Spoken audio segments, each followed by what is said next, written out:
Hello, this is Matthew Erskine again, and this is the second in my series of videos in regards to why succession plans fail. I'm still trying to adjust whether or not I'm fully in the picture here or not. And basically, the first issue that we discussed was the fact that people behave in an economically irrational and very predictive way when they have ownership interest in an asset. The second major failing that you have on business plans is the fact that, or succession plans, I should say, is that they're economically not viable. And this is because they're considered in isolation. It's a large stack of paper that is carefully bound and placed on a shelf to be taken out and dusted off every 10 years just to see that it's still there. A succession plan is part of the business plan, and what you have to do is create a succession plan that people are going to want to execute on because it's achieving their business purposes. So the first question you always have to ask is, what's going to make it so that this company is going to be a thriving company, or this collection is going to be an excellent collection, not only today but on into the future, and have a hopefully an exponential level of growth.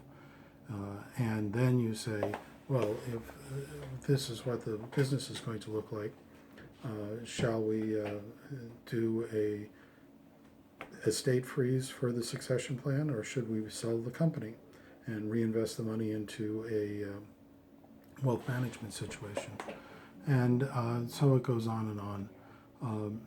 Many times what I've seen is that because the succession plan is drafted by experts in particular aspects of it, you'll have a succession plan that'll have a very good, buy-sell agreement, restricting the control of family-owned stock. And then you'll have a very good insurance product that is intended to fund the sale of stock. And then you have quite a good banking arrangement. But you have a situation where they aren't coordinated, so that you end up with a situation where the insurance is owned by the company, and the bank has a lien on all the assets of the company. And when the CEO dies, the insurance proceeds come into the company, and the bank executes its option to acquire those assets and pay down the debt. The result is that you've got a buy-sell agreement that's not funded. And I actually did have a situation like that in one case, and they said, well, I don't think the bank would ever do that. And about 6 months later, they had the opportunity to sell some assets that they had that they were no longer using. And when the proceeds came in, which was several $1,000,000, the bank stepped up and said, well, we'll just take that, thank you very much, and pay down your debt. And that way our exposure is much less, and we really don't give a damn about what you were trying to do. So the question then is always, how does the business plan work?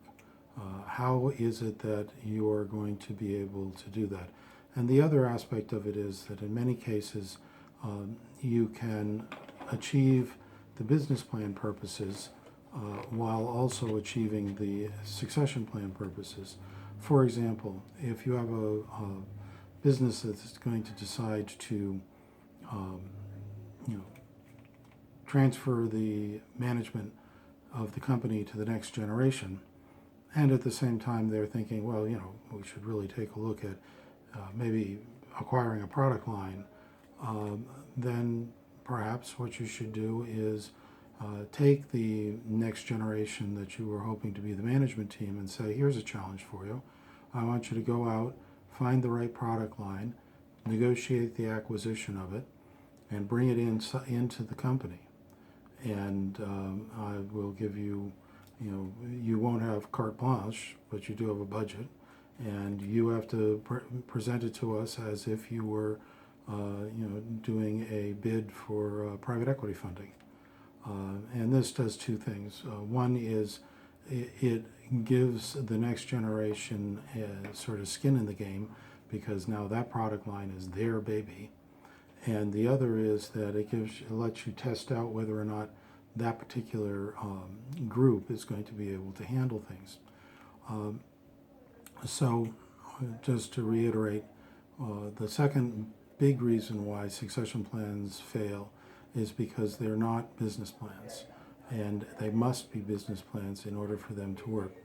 And a corollary to this is when you're dealing with a succession of non-business assets, such as a legacy real estate house on the Cape, or you are talking about an art collection.